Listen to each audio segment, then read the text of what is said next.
और इस बीच रुक कर लेते हैं इस वक्त की बड़ी खबर की ओर। बड़ी खबर आपको बताएं, बिहार कांग्रेस प्रभारी बदल दिए गए हैं। बड़ी खबर आपको बता रहे हैं पटना से, जहां बिहार कांग्रेस के प्रभारी बदल दिए गए हैं। कृष्णा अलवरू बने हैं कांग्रेस के प्रभारी। बिहार कांग्रेस प्रभारी का इन्हें पदभार दिया गया है। तो बड़ी खबर आपको इस वक्त बता रहे हैं। देखिए, विधानसभा चुनाव के मद्देनजर सभी की तैयारी जारी है। चुनावी साल है और फेर बदल भी जारी है।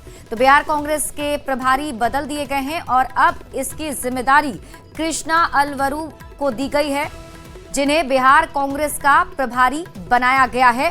तो इस वक्त की बड़ी खबर आपको बता रहे हैं, इनके ऊपर ही अभी पूरी जिम्मेदारी होगी, क्योंकि बिहार में चुनाव भी होने हैं और इसी साल बिहार में विधानसभा के चुनाव होने हैं, जिसको लेकर बड़ी तैयारी कांग्रेस की तरफ से लगातार की जा रही है और ये बड़ा फेरबदल भी हुआ है। तो बिहार कांग्रेस के प्रभारी अब बदल दिए गए हैं। कृष्णा अलवरू अब कांग्रेस के नए प्रभारी बिहार के बनाए गए हैं, जिनके हाथ में अब बिहार विधानसभा चुनाव की पूरी कमान भी होगी। खासतौर पर कांग्रेस को किस तरीके से आगे ले जाना है, एक बड़ी जिम्मेदारी कांग्रेस के ऊपर होगी और बिहार कांग्रेस प्रभारी का जिम्मा इन्हें दिया गया है।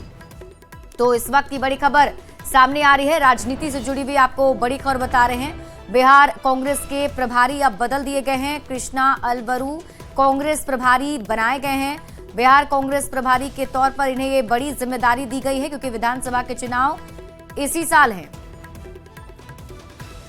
इन दिनों आवास योजना में नाम जोड़ने का काम चल रहा है। गांव में दलाल से लेकर सरकारी कर्मचारियों पर घूस मांगने का भी आरोप लग रहा है, जिस पर समस्तीपुर के मोहिउद्दीन नगर से बीजेपी के विधायक राजेश कुमार ने विवादित बयान दिया। उन्होंने कहा कि जो भी लोग घूस मांगे उनकी जूते से पिटाई करें और मुझे भी बुलाएं। बीजेपी विधायक ने कहा कि पीएम मोदी का कहना है कि सबको भोजन और सबको आवास मिलना ही चाहिए। सरकार भोजन की व्यवस्था कर रही है, फ्री में अनाज मिल रहा है, अब आवास दिया जा रहा है। ऐसी स्थिति में अगर कोई दलाली मांगता है तो उसकी जूते से पिटाई होनी चाहिए। गरीबों को किसी भी योजनाओं में काम करने के लिए एक भी पैसा नहीं देना है। अधिकारी ही सिर्फ घूस नहीं मांगते, पदाधिकारियों के बारे में नहीं बोला था कि घूस मांगते हैं। जो भी घूस मांगता हो, दलाली के नाम पर, गरीबों को नाम जोड़ने के नाम पर, जो भी गरीबों को ठगने का काम करता हो, उसकी कंप्लेन हमसे करो, नहीं तो उसको जूते मारकर उसको ठीक करो। कोई पैसा नहीं देना है। ये आदरणीय नरेंद्र मोदी जी, माननीय नीतीश कुमार जी का सोच है, हर गरीब को आवास मिले, हर गरीब को भोजन मिले। तो मैं ये कहता हूं कि गरीबों का नाम जोड़ने के नाम पर जो पैसा मांगे तो एकदम विद्रोही तौर अपना जूते मारो और मुझे फोन करो, मैं भी वहां पहुंचूंगा। मुंगेर के संग्रामपुर के कटियारी पंचायत के डंगरा गांव के पास इंडस्ट्रियल पार्क बनाया जाएगा। डिप्टी सीएम सम्राट चौधरी ने चयनित जमीन का निरीक्षण किया, साथ ही अधिकारियों से जमीन को लेकर जानकारी भी ली। सम्राट चौधरी ने कहा है कि औद्योगिक पार्क का निर्माण एक बहुत बड़ी सौगात साबित होगी। इससे जहां इस क्षेत्र में उद्योग विकसित होंगे, वहीं उद्योग विकसित होने के बाद क्षेत्र के लोगों के लिए रोजगार भी उपलब्ध होंगे। लगभग 300 एकड़ में इंडस्ट्रियल पार्क का यहाँ पर हम लोग स्थापित करने का काम करें और इसी के बगल से हल्दिया से जो रक्सौल एक्सप्रेसवे जाना है, उसको भी हम लोगों ने रेखांकित करने का काम किया। और देखिए, बिहार में इसी साल विधानसभा का चुनाव है और इस बीच लालू प्रसाद के बीजेपी पर किए दावे के बीच जेडीयू नेता संजय झा ने सियासी गणित समझाते हुए आरजेडी के हार का आंकड़ा पेश कर सियासत गरमा दिया है। समझिए इस रिपोर्ट के जरिए।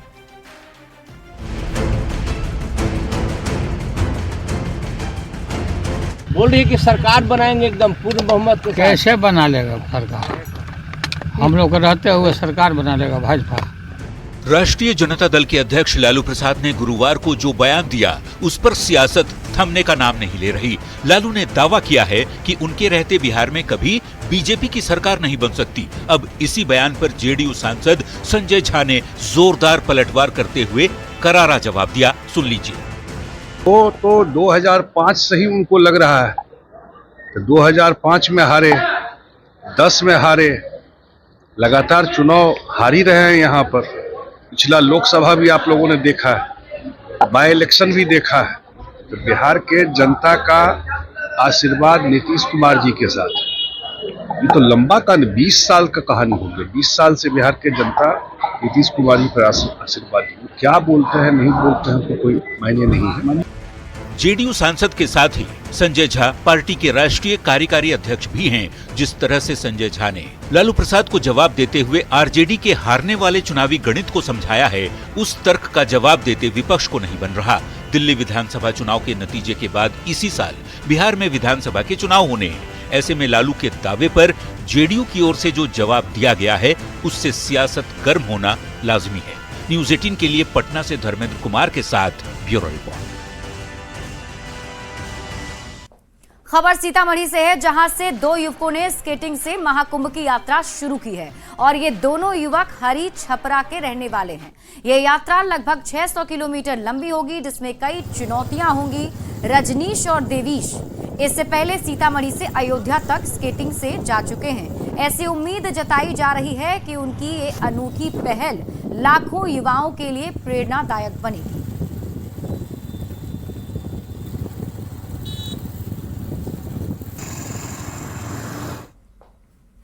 खबर आपको पटना से बताते हैं, जहां पुलवामा के शहीदों की याद में बीजेपी क्रीडा मंच ने श्रद्धांजलि सभा का आयोजन किया।